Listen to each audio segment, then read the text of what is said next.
You're listening to the Cool Audio Podcast, your escape into the world of stories, sounds, and imagination.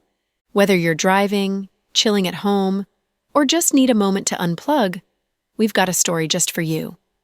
So sit back, relax, and let the journey begin. Huh? At the sudden mention of Octavia, Chloe looked surprised.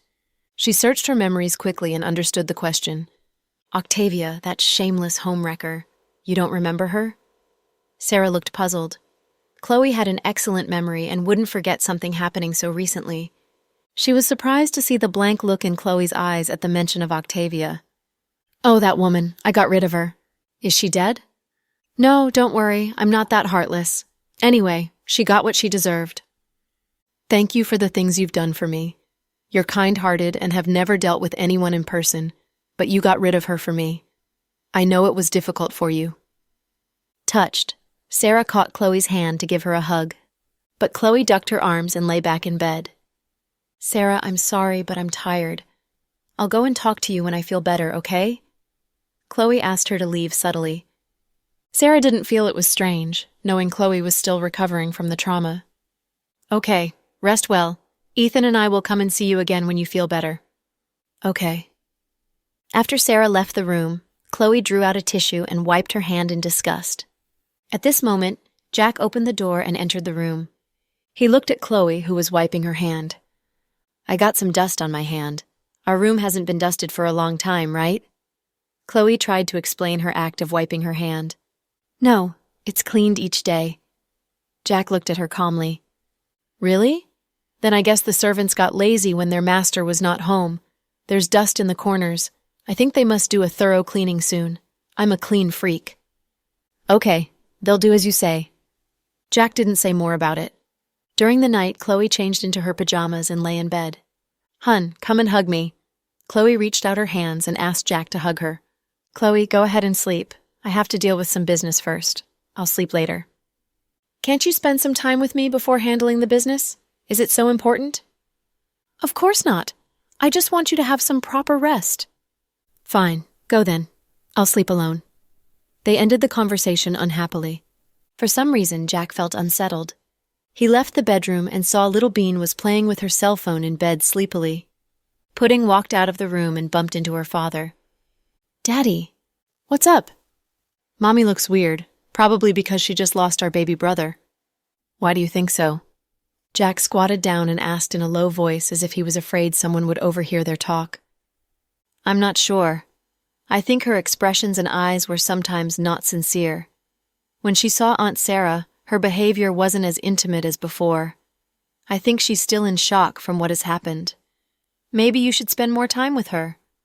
Pudding had not only Jack's arrogance and aloofness, but also Chloe's sensitivity. She had sensed something wasn't right. Okay, don't worry. Daddy will handle it. Can we visit Handsome Cooper tomorrow? Pudding asked. Of course. He'll be happy to see you. Jack kissed his daughter's eyelashes lovingly. This night, Jack didn't finish his work until 2 a.m. in the early morning. Not to disturb Chloe, he slept in the study. On the next morning, Anne knocked on Justin's door and found the room was empty. President Cooper? Terrified, Anne yelled. Why did you scream like that? I'm here. Justin walked out of the bathroom with only a bath towel around his waist.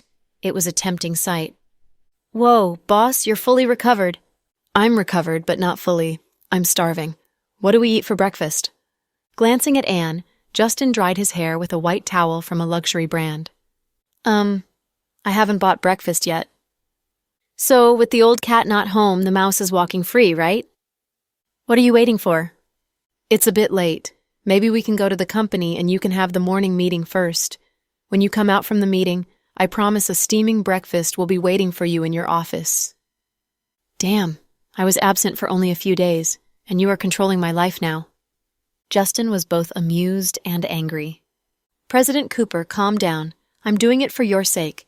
You have a shareholders meeting this morning. While you were absent, rumors began to circulate in the company. Justin sat down on the bed and raised his eyebrows.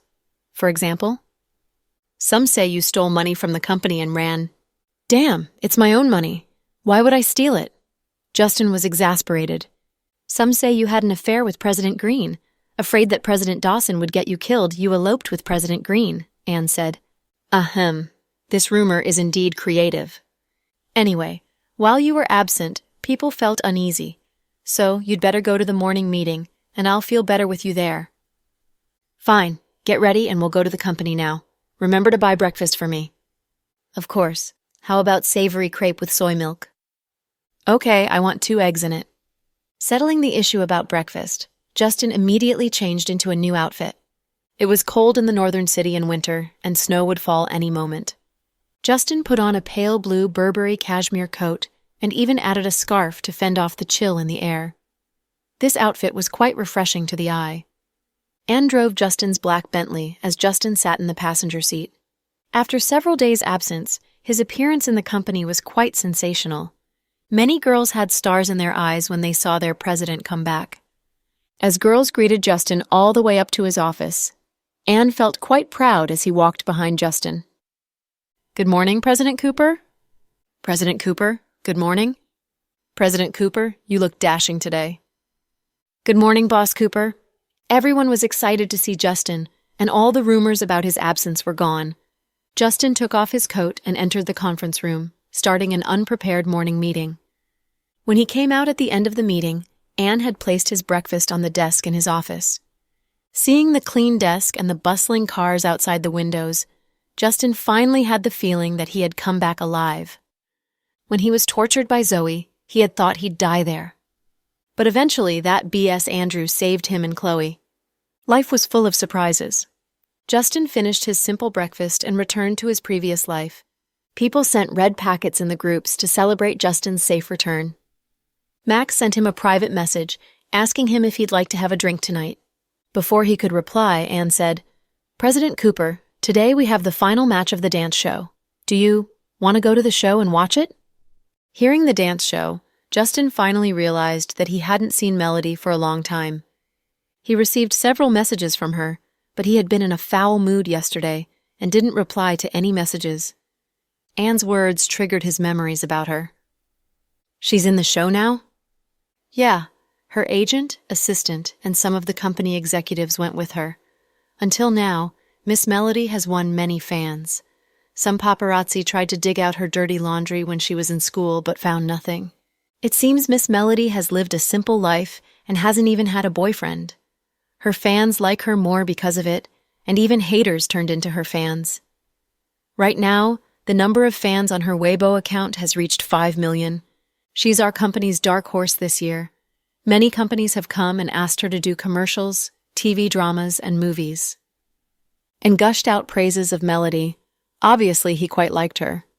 You seem to have a good opinion of Melody. Of course, Miss Melody has a great personality. Who'd not like her? Anne grinned. Then you can pursue her. No. Queen Fiona is the only woman in my heart. Anne said it as a joke, but it reminded Justin of something. And I've got something to tell you. What's it? Anne looked as cheerful as usual. You know Fiona and Jack went together to rescue me and Chloe? Yeah. She came in the middle of the night, looking very cool when she leapt off the helicopter. She left after talking with President Dawson for a little while. Memories about Fiona had taken root in Anne's head. But after the explosion, I heard from Jack that Fiona seems... What? Anne looked at Justin in puzzlement. Fiona seems to have disappeared. Disappeared? How can it be? Boss, do you know how badass Fiona is? I know her identity, but she seems to have truly disappeared. Her boyfriend went to see Jack in the hospital and said the puddle of blood left in the place where she disappeared was proven to be hers. How can it be? Fiona is the war goddess. In the whole world, few people can defeat her. Only an alien can beat her. And thought he knew Fiona's abilities very well, and it was true that few people could defeat her. He didn't believe something bad could have happened to her. Don't worry. I just want to tell you what happened. Maybe Fiona is hiding somewhere to recover from her wounds. I think so too. Get the car ready. What? Are you going out, President Cooper? Aren't we going to the dance show? You agree to go? Anne was happy for Melody. I promised Melody and don't want to go back on my word. Melody and Easton were about to enter the stage, feeling nervous. Before she entered the stage, she looked back as if she was looking for someone. Melody, Don't be nervous. Just imagine you're in a rehearsal. Don't be afraid. Her young assistant comforted her. Okay, I'm fine. At this moment, her agent came over with her cell phone, looking excited.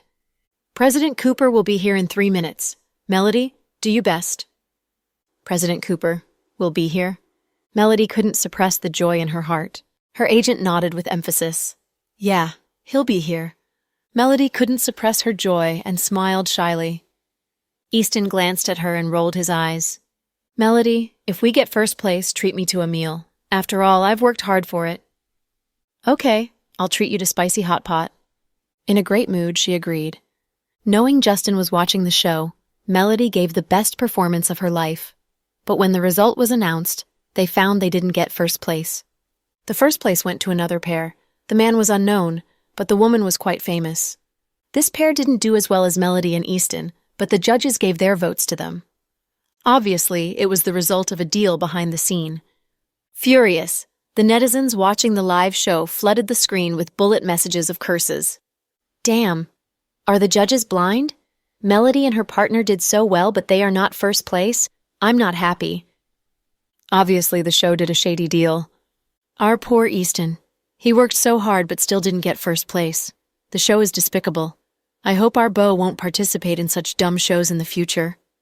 To be honest, Melody showed her solid dancing background as a former student of a dance school. She gave a great performance with an elegant style. I like her. After watching the show, I'm now a fan of Melody and Easton. I hope they'll end up together. They are a perfect match.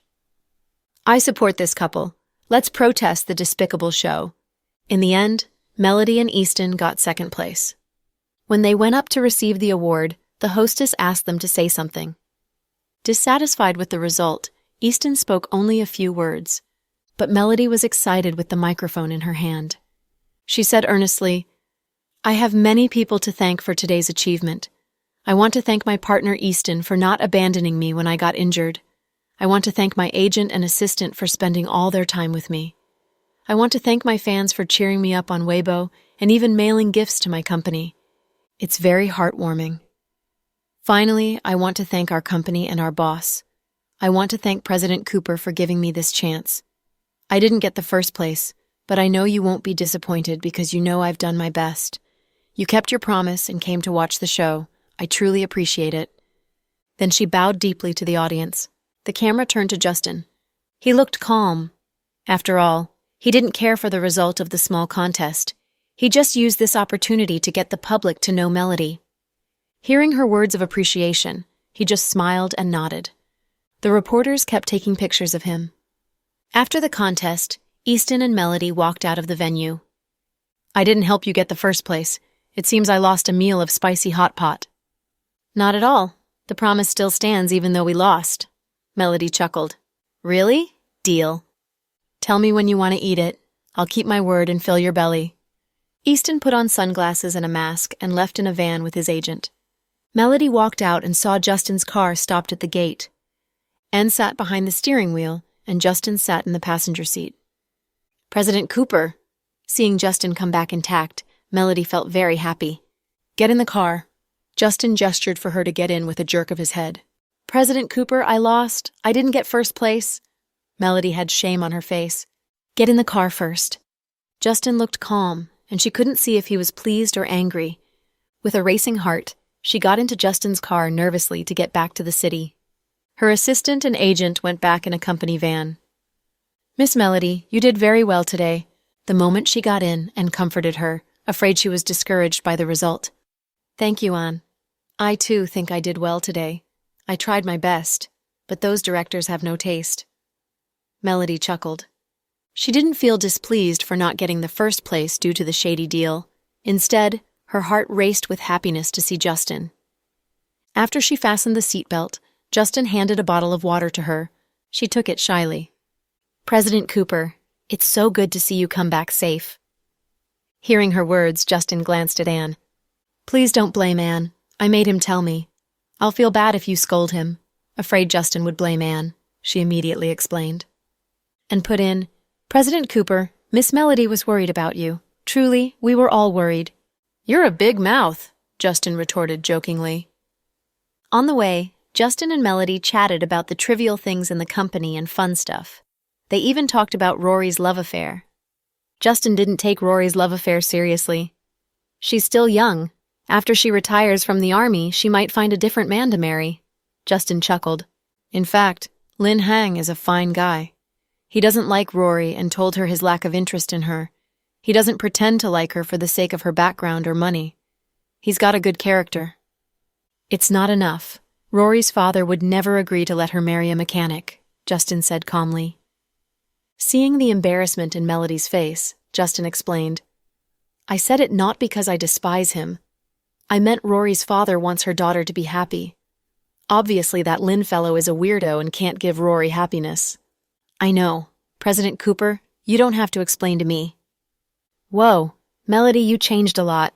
You won't bicker with me now? Justin was not used to Melody's obedience. After all, the girl had liked to spar with him. I was childish. President Cooper, I'm grateful to you for giving me such a good opportunity and not taking advantage of me with your position. Hearing Melody's words, even Anne laughed out loud. Melody was sharp-tongued, but when she was in the mood, she could be very funny. Justin laughed too. What? You sounded not happy that I didn't take advantage of you. Yeah, you're welcome to take advantage of me, Melody said the words half-jokingly. Embarrassed, Justin changed the subject. BS. Tell me what you want to eat. It's on me. It's a rare opportunity for you. Think carefully before making the decision.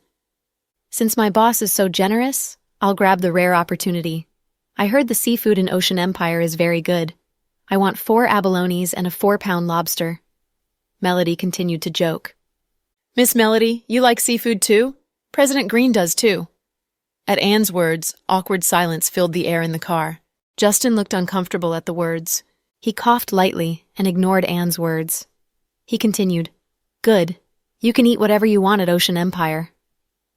Boss, you're so generous, but I feel bad. I didn't get first place. Melody was sincere. Justin had spent lots of energy to face the objections and shoulder the gossip about their relationship to get her into the dance show, but she didn't get the result she had hoped for. I'll talk about it with you during dinner. Don't blame yourself. As they talked, the car stopped slowly at the gate of Ocean Empire.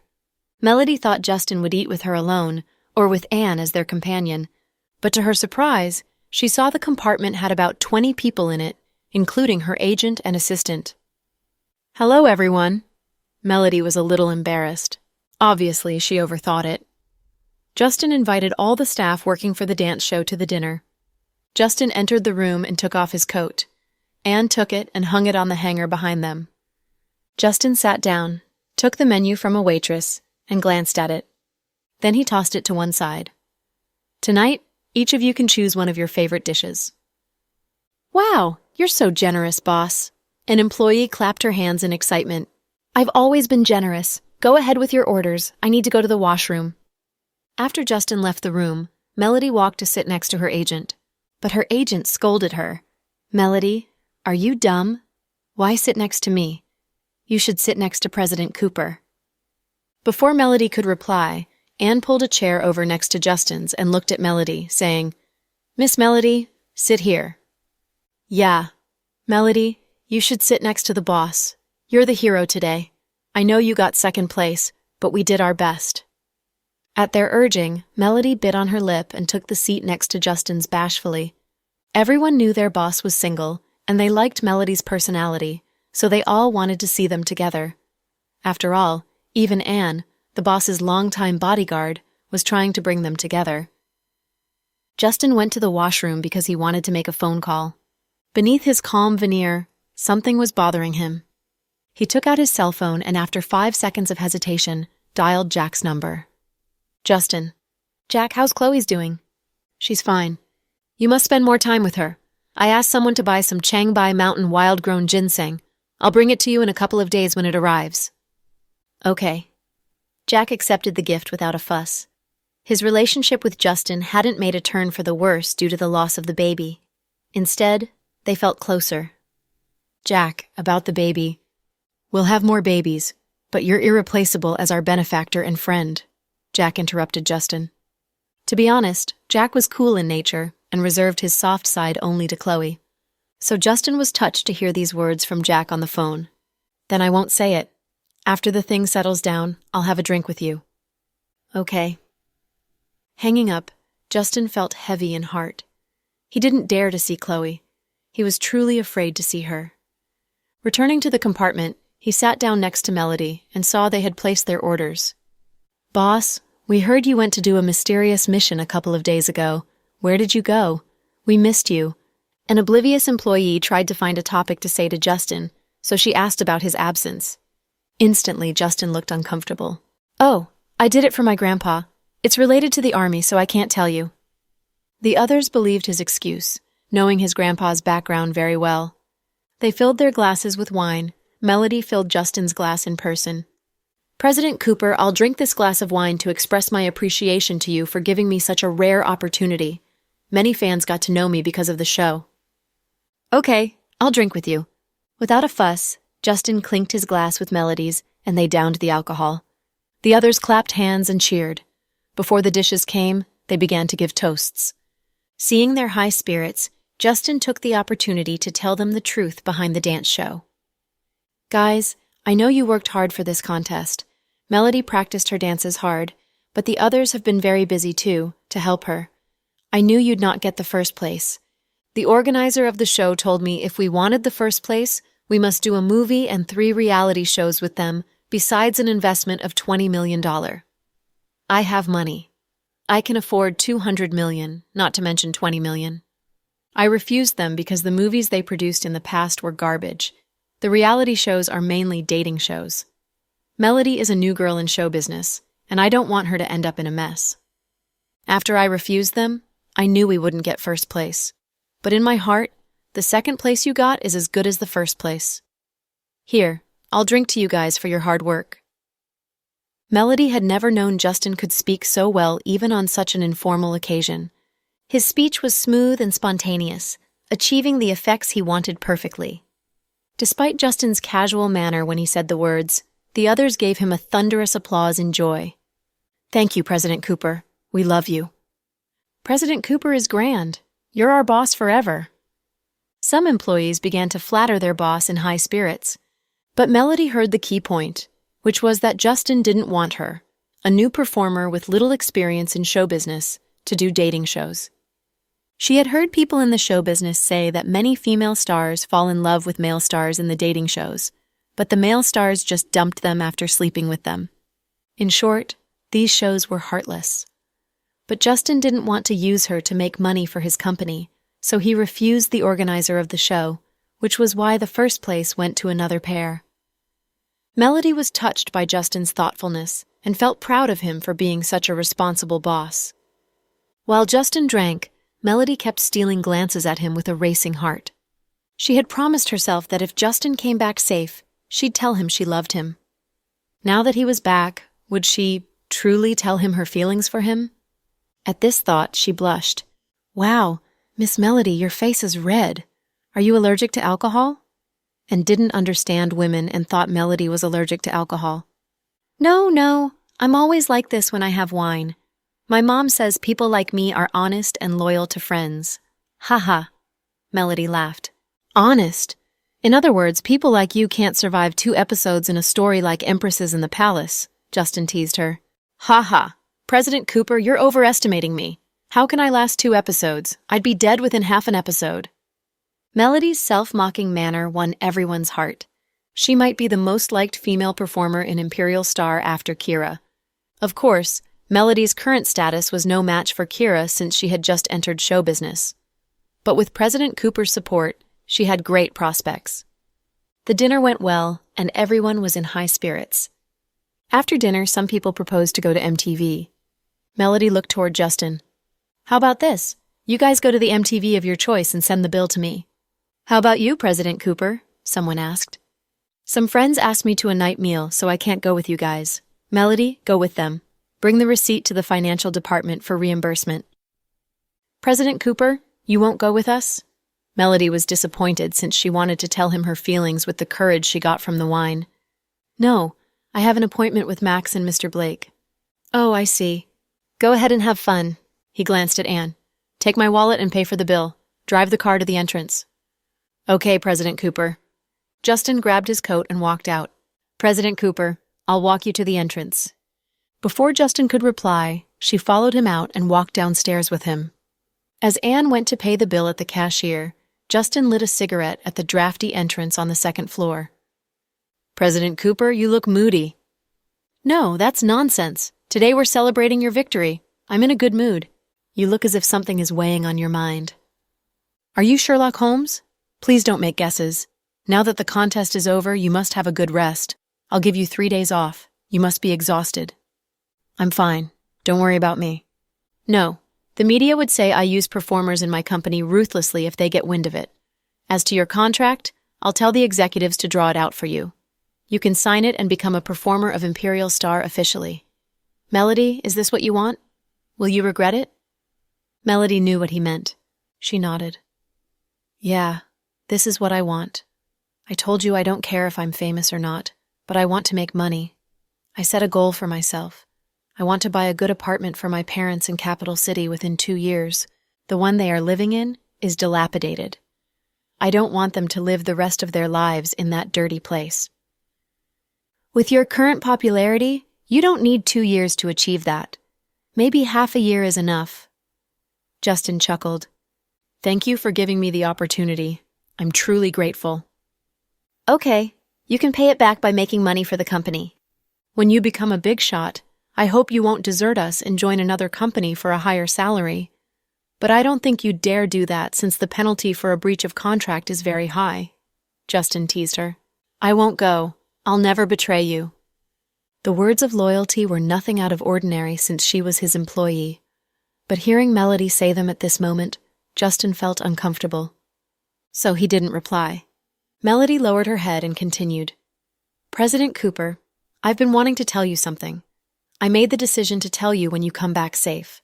Justin wasn't stupid, and he knew what Melody was about to say. When she was mustering courage with a racing heart, he said something irrelevant. Did you enjoy the dinner? Huh? Melody was dumbfounded by this sudden change of subject. We have lots of people today, and maybe you didn't enjoy yourself. I'll treat you to another meal someday, without the others. You did a good job today. You're excellent. President Cooper, it's not what I want to say. I want to tell you. Mr. Cruz and the others are waiting for me. I've got to go. Have fun with your colleagues. Justin patted her shoulder and effectively stopped Melody's words. After he was gone, Melody stood where she was in a daze, wondering if he had rejected her love subtly. But she hadn't said anything about it yet. He didn't know her feelings for him, right? Melody thought hard and didn't know what Justin meant by it. Did he reject her subtly because he didn't want to hear her words of love? Or did he know nothing about what she was about to say, but was in a hurry to leave? Anyway, she just didn't tell him she loved him. She stood in the corridor of the second floor in a daze. Later, she was called up by her colleagues, and then went to MTV with them reluctantly, not wanting to dampen their enthusiasm. Justin got into his car and went to the private club owned by Max's family with Anne. Max and Brenton had arrived before them. Justin noticed they didn't invite Case, but didn't ask. Upon entering the room, he said to a waiter, I want more whiskey. What? Mr. Cooper, you want to get drunk today? Max knew Justin hadn't wanted to get drunk for a long while. Yeah, aren't you two going to get drunk with me today? Justin asked. No problem. Tell me how you'd like to drink. I'll drink with you until my stomach bleeds. With a laugh, Max poured a glass for Justin. Before he could sit down, Justin picked up the glass and drained it. What's going on? You just came from another gathering, right? You haven't drunk your fill? Brenton was puzzled. President Cooper had 6 bottles of beer, Anne said. That's a lot already. Mr. Cooper, are you celebrating your safe return? Max thought Justin was in a good mood, but Brenton studied Justin's face and eyes and didn't agree with Max. Shut up. Do you want a drink or not? Of course I do. Max rolled up his sleeves and got ready to have a drinking spree. But Brenton didn't touch his wine glass. He just stared at Justin. Mr. Cruz, do you have girls in your club? Justin asked. Huh? Max thought he had heard it wrong. Did Justin truly say those words? I heard this club has many beautiful girls from Ukraine, right? Are you going to report it to the police? Max asked hilariously. Can you call some of them here to keep us company? Ignoring Max and Brenton's strange glances, Justin asked directly. Max and Brenton exchanged a look, knowing Justin was not himself today. Mr. Cooper, you've been celibate for years. Are you going to change it tonight? Max asked cautiously. Ahem. Startled, Anne coughed violently. He had thought his boss was joking, but Justin's expression showed that he wasn't. Justin's request startled the other three guys in the room. Stop the nonsense. This is your place, Mr. Cruz. Do you agree or not? Justin gave Max a hard look. Of course I do. But they are just for you. Old Blake and I are family men and can't join you. Ever since he got together with Avery, Max became a notorious henpecked man. He used to mock Brenton for being a henpecked husband, but now he was even more slave-like before Avery. So it was impossible for Mr. Cruz to get a girl in a private club. Even when they did it as single men, Justin had never joined them. Ever since Justin fell in love with Chloe, he hadn't had any women for years. When Elsie got into his bed naked, he had kicked her out of his house. Lots of shameless female stars tried to seduce him with all kinds of tricks, but no one succeeded. Justin was so faithful to his love for Chloe that he remained celibate willingly, even though Chloe didn't return his feelings. So hearing Justin asked for girls, Brenton and Max were astonished. Max finally gave in to Justin's request. With a clap of his hands, he summoned the club manager who stood ready to serve these VIPs. President Cruz, what can I do for you? Bring the best girls in the club here for Mr. Cooper to choose from. Yes, I'll go get them now. The manager nodded and brought 10 beautiful girls into the room in 10 minutes. With pretty faces, the 10 girls all had gorgeous figures with a height over 1.7 meters. 3 of them were beauties from Ukraine. People who spent lots of time in nightclubs would know with one glance that these girls were top quality. Mr. Cooper, please tell me if you like any of them. If not, I'll go and find more for you. The manager stood before Justin cautiously. Without looking up, Justin pointed at 2 girls randomly. These 2. Do you hear that, girls? Serve Mr. Cooper well, the manager said to the 2 women. Pleasantly surprised, the 2 pretty girls trotted over and sat next to Justin. They didn't dare to sit too close to him since they had heard about the rumors about Mr. Cooper's bad temper. One of them filled his glass with whiskey, and the other forked a piece of fruit and brought it to his lips. As Justin opened his mouth and took the fruit, Max, Brenton, and Anne opened their mouths in astonishment. Mr. Blake, what's going on? Mr. Cooper isn't himself after he returns. Maybe a ghost took his body? Max whispered into Brenton's ear. I, too, think something is wrong. But not a ghost. Stop the nonsense. I think Mr. Cooper is troubled by something. A few years older than Max, Brenton had a better understanding of people. Justin looked fine after his return, but something was weighing on his mind. But Max and Brenton didn't ask him. They just drank with him until midnight. When they left, Justin took one of the women to his Bentley and brought her to his house. Looking after the departing Bentley, Brenton frowned. I'll talk to Chloe and find out what happened to him in Yunnan. Justin brought the girl to his house but didn't lead her to his room. He took out a stack of money and placed it on the table. From the thickness of it, it was more than $100,000. He said to the woman, 2 hours later, a car will take you out of here. President Cooper, what do you want me to do now? The woman stood up and looked at Justin with a suggestive smile. You can choose to watch TV or have a midnight snack. Then, Justin turned around and walked up. His bleak actions left the pretty girl astonished. She stood there in the living room, not understanding what was happening. She was taken home by a super rich guy in the middle of the night. She thought it was a once-in-a-lifetime opportunity for her to get rich, but...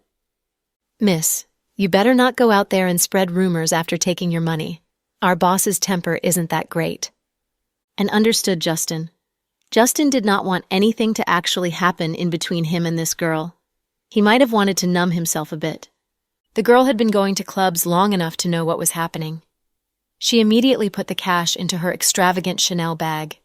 She even nosily added, I understand. President Cooper got into a fight with his girlfriend, so he wants to make his girlfriend jealous, right? He doesn't actually want to betray her. Just out of curiosity, who's this lucky girl to have a great boyfriend like President Cooper? If I were her, I wouldn't have the heart to argue with him. I'll pamper him every day. You talk too much. You should stay silent for 2 hours and then leave.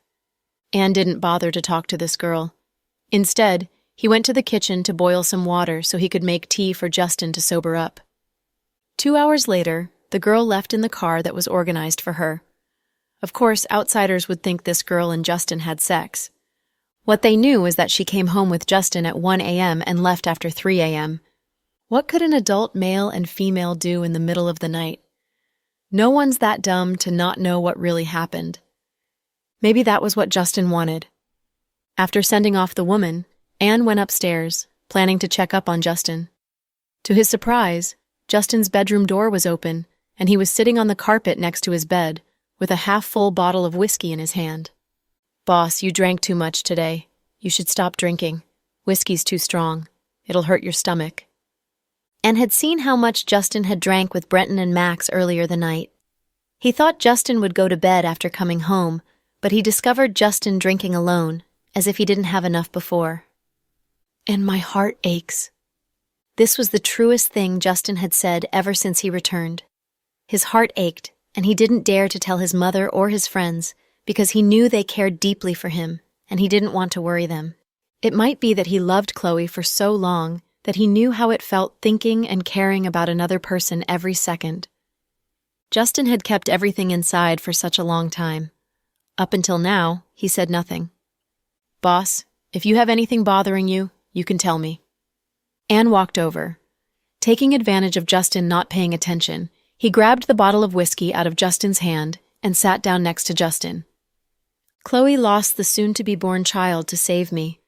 Who the F am I?" Tears fell out of Justin's eyes as he confessed. Anne had guessed that it was about Chloe. Only when it was with her could he lose control like this. "Boss, Dr. Green won't regret it. She knew nothing good was going to happen when she decided to go save you. It's already a great ending that you both were able to safely return. Dr. Green is still young. She also has 2 daughters already. Although children are important, your life is more important to her." And wasn't well educated, nor could he read minds, so he was only able to comfort Justin with what he knew. "It's different. Chloe was pregnant for 9 months. It was tough. Also, she looked forward to the birth of a new life so much. She even had his name picked out. That explosion. She was bleeding so much. Just like that, she had to witness the death of a child. Meanwhile, I was just there watching, not being able to do anything like a piece of garbage." Justin looked down and wept as he recalled that big explosion. That incident was traumatic for Justin. Chloe's lost child also left a scar on his heart. "Boss, you're not a useless person. It's just that those people are too evil. We are thrilled that you and Dr. Green came home safely. Even Fiona, who's such an incredible woman, couldn't handle them.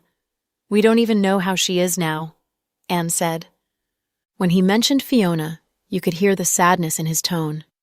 However, he firmly believed that Fiona was the strongest person on earth, so he trusted she was going to be all right. Still, when Justin said how miserable he was, Anne was now worried about Fiona. Was she severely injured? Where was she now? If things were normal, Fiona would come back and see Dr. Green because she truly loved her older sister. Did her enemies lay traps for her now that she's hurt? After all, Fiona had a lot of enemies, and didn't dare to ruminate further on this topic, because the more he thought about it, the more worried he got. Also, Justin started to lose consciousness as he continued crying. It was only natural since he had so much alcohol to drink. He also threw up on the ground. In the end, Anne helped Justin get changed into a clean set of clothing and helped him to go to bed. Only then did he go to his own bed. He knew that this incident was something Justin couldn't easily forget, nor could Justin forgive himself. When Anne laid down in bed, it was already 4:30 a.m. The sun was going to rise soon. However, at such a time in the day, Melody called. "Hello, Miss Melody." "Anne, is President Cooper with you?" "Yeah. Where are you guys?" "Home."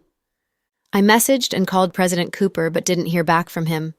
I'm just worried that something might have happened." "Oh, it's all right. He's fine. Don't worry. We came home a long time ago. Did you have fun?" "Yeah, everyone had fun. I'm back at my dorm now." "That's good. Have some rest. Remember to get reimbursed by the boss tomorrow." "And Is there something on President Cooper's mind? Melody had a sense that Justin wasn't his normal self today. Taking one step further, she felt that he hasn't been himself ever since he came back. Miss Melody, how should I say this? President Cooper isn't in a good mood. Have you seen Dr. Green lately? Sister Chloe? No, I haven't seen her. I heard she's recovering, so I'm planning to go visit her in a couple of days. Then do you know that Dr. Green lost her child? And knew that he couldn't hide this. Chloe was expected to give birth soon, but now that she lost her child, her stomach was like flat terrain. Everyone would soon know, so he might as well be honest now. What? Melody said in shock. Then, Anne briefly went through the situation. When he finished, Melody fell into silence. You should know that Boss has been deeply in love with Dr. Green for the past couple of years. Dr. Green risked her life while she was pregnant to save him. Now that she lost her child because of him, how can he not be miserable? No wonder Justin was so out of it. He was putting all that pressure on himself. Melody felt sad. She was sad that Chloe lost her child, and that Justin was undergoing such immense mental pressure. Give Boss some time. Time will heal all wounds. After all, Dr. Green is too important to him. I understand, Anne. I'll try to comfort him. We need to understand him and care for him, especially at a time like this where he feels like he's in such misery. Yes. Although President Cooper looks like he's a tyrant, he is still a child inside. He doesn't tell anyone when he's sad. It's hard. He threw up tonight. I haven't seen him like this for a long time. And thank you for telling me all this. I know you like Boss, Anne said directly. Seeing how things had unfolded, Melody decided not to hide anymore. She thought for a while and said to Anne, also very directly, Anne, I love Justin. He's always been protecting Chloe, but I only want to protect him. I hope you can be the one that saves him. If you need anyone to put in a good word for you, I'll help you. I have high hopes for you. And expressed his support for Melody's romantic interest towards Justin. Thank you, Anne. No need. We'll pass on the formality. Then you shouldn't call me Miss Melody. Call me Melody. Okay. Only after the call did the two feel relaxed enough to go to bed. At 5 a.m. in the morning, it was dead silent at South Hill Manor. The nights were long and the days were short during winter in the north. Most of the time, the sun would rise after 7 a.m., so many organizations would start their morning shift at 8:30 or 9. At 5 a.m., the sky was still dark, making the manor seem extra quiet. Chloe was in a white sleeping gown.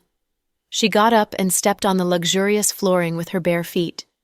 Her footsteps were light, as if they were feathers landing onto the floor. There was not a peep of sound. Her footsteps were also slow. It looked as if she was trying to measure the house with her body. She saw Jack sleeping at his desk in the study when she passed by. The look on her eyes changed when she saw him. They shined a mysterious light. Just when she was about to push open the study room door, she heard a sound behind her. Mommy! Chloe was shocked. She turned around with a detached expression. It took her 3 seconds to change that bleak face into a smile. Pudding, why are you up? I'm thirsty, but there's no water in my room. I want to drink water, but I'm scared. Mommy, can you go downstairs with me? Yeah, let's go. Mommy will go with you, Chloe said. Then she walked directly downstairs. Pudding reached out to hold Chloe's hand, but when she felt Chloe's icy cold hand, Pudding had the shivers and immediately let go. Pudding even backed up 2 steps, as if she was scared of Chloe. What's the matter, Pudding? Mommy, your hand is so cold that it's scary. I'm still sick from losing the baby. I'll be all right soon. You don't need to worry about it, okay? Chloe was gentle with her tone, but Pudding didn't sense that Chloe was a warm person right now. Pudding quietly followed Chloe to the kitchen. There was heating on the floor. They could feel the warmth spread from their feet to their bodies. Chloe turned on a dim light and helped pour a glass of water for Pudding. Suddenly, out of nowhere, a little black cat jumped onto Chloe. She spilled the cup of water. Chloe would have screamed from fright, but she didn't. Pudding saw her reaction clearly. Chloe threw the cat off her and kicked it away. The kick was so hard that the black cat cried and collapsed onto the floor. It seemed like it was badly injured. Pudding was so scared that she backed up to the door. Pudding, don't be scared. Mommy has subdued the cat, Chloe said with a smile. The smile on Chloe's face under the moonlight looked terrifying. "Mommy, you loved Little Black before. Why?" When Chloe heard this, the look on her face slightly changed. This black cat used to be an ordinary stray cat. However, it often came to South Hill Manor to steal food and was caught by the gardener. Back then, Chloe said not to hit it because it was such a pitiful creature. She even gave it a name, Little Black, and kept it as a pet. Little Black would wander around during the day, but would come back at night for food. Then, after eating, it would sleep in the kitchen because it was warm and had cat food. Chloe had a good relationship with Little Black. Also, Little Black had never harmed anyone in the family. Sometimes, Little Bean would give it cake. However, Pudding was confused why Little Black was being so defensive towards Chloe. Also, Chloe's overreaction was terrifying. Her kick had almost decapitated Little Black. Pudding was therefore terrified. "What's the matter?" Jack had come downstairs unannounced. His tall figure casted a long shadow by the doorway. "Honey, for some reason Little Black suddenly jumped on me, as if it wanted to hurt me. My reflex made me kick it. It's hurt now. I swear to God that I didn't mean it. Little Black didn't treat me like that before. Is it because I lost our child and it's blaming me?" Chloe said, and tears started rolling out her eyes. Pudding looked at Chloe with a very lost look. Chloe didn't look like that just now. When she kicked Little Black, she looked vicious. Did Pudding mistake that look? Why was Chloe acting like another person when she saw Daddy? "Nonsense, that's not true." Jack immediately took off her coat and put it on Chloe. He glanced at Little Black lying on the floor and said, "I'll get someone to deal with this later. Maybe it's because it smelled the blood on you." It is known that after an abortion, the woman would bleed like she actually had given birth. The bleeding would be continuous, as if she was on her period. That was why Jack's reasoning was believable. However, "Pudding, why aren't you sleeping?" "I was thirsty, Daddy." "Yeah, I poured water for her." Chloe was rather diligent. She got another cup to pour water for Pudding. Then she handed it over to her, saying, "Darling, I hope you weren't frightened. It's all my fault." "It's not Mommy's fault. I think Mommy might have stepped on Little Black's tail by accident, so Little Black unconsciously wanted to hurt you. However, Daddy, please don't kill Little Black. It loves Mommy. I'm sure it didn't do it on purpose." Pudding was afraid that her father would kill Little Black to get revenge for Chloe. "I won't kill it, but I won't let it stay at our house. I'll send it away." Jack went over to pick up Pudding to send her back to her room. Then, he returned to the master bedroom with Chloe. "Honey, come in bed. Hug me." Chloe looked at Jack with innocent eyes. She looked so endearing. Jack looked at his watch and said, "Sorry, Chloe. It's late now and I have to go organize the documents at work. I have a morning conference. You should go back to bed." Chloe was so unhappy that she turned around. In response, Jack pulled up her blanket before he went back to his study. Inside the twins' room, Pudding lost her desire to sleep, so she lightly shook her sister. Little Bean, wake up." "Huh, stop annoying me. I'm sleepy." "Little Bean, I have something really important to talk to you about." "I don't care. I want to sleep." Little Bean covered herself with her blanket, not allowing a chance for her sister to speak. Pudding had so much to say. There was so much confusion in her, but she didn't know who to speak to. She actually wanted to tell her father, but she knew he loved her mother dearly. If he knew she was suspicious of her own mother, she was afraid he would have a bad opinion of her. Pudding had a long, confused monologue with herself for over an hour. Only after was she able to slowly fall back asleep. The next morning during breakfast, everyone was very considerate of Chloe's feelings. "Chloe, your body is weak. You should eat more, but make sure you eat more mild-tasting food. Also, you should get more nutrition." Jack's mother had made Chloe dates and tremella congee. "Thanks, Mom. Child, no need to be so polite. Honey, are you going to work soon?"